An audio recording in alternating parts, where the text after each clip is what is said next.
एकमात्र श्री कृष्ण विषयक स्पृहा ही रति का मुख्य लक्षण है। यदि अन्य विषयक स्पृहा रहती है और रति के अन्य सात्विक आदि लक्षण देखने में आता है तो उसको श्री कृष्ण रति नहीं मानना चाहिए।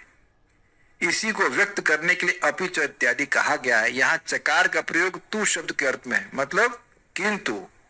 इसे सेपरेट पॉइंट की, ये सब भाव भक्ति के लक्षण है, लेकिन किंतु अगर मोक्ष की अभिलाषा है तो भाव भक्ति नहीं। अन्यत्र भक्तों में व्यक्त रति का लक्षण जो अंतर मसृणता अथवा आर्द्रता है, मतलब जो हृदय की सॉफ्टनेस है, यदि उस प्रकार मुमुक्षु आदि में दिखाई देता है तो भी उनमें रति नहीं होती है, होना चाहिए, नहीं होती।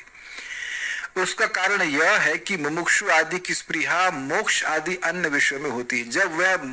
जब वह प्रेम चाहते ही नहीं तो ठाकुर जी देंगे क्यों? उन्हें मोक्ष चाहिए, मोक्ष दे देते हैं। यदि यहाँ ऐसा नहीं समझना चाहिए कि कृष्ण भिन्न अन्य विषयक स्पृहा होने पर अन्य विषयक रति होगी। समझे बात यह कि अरे वो तो मोक्ष में रति प्राप्त की, नहीं नहीं नहीं, रति केवल और केवल श्री कृष्ण के लिए। ये नहीं कह सकते कि स्वर्ग जाने में रति प्राप्त हो गई, ये मोक्ष की इच्छा हो गई, सिद्धि में रति, ना ना ना ना, रति is exact word only applying for Krishna या भगवान विष्णु।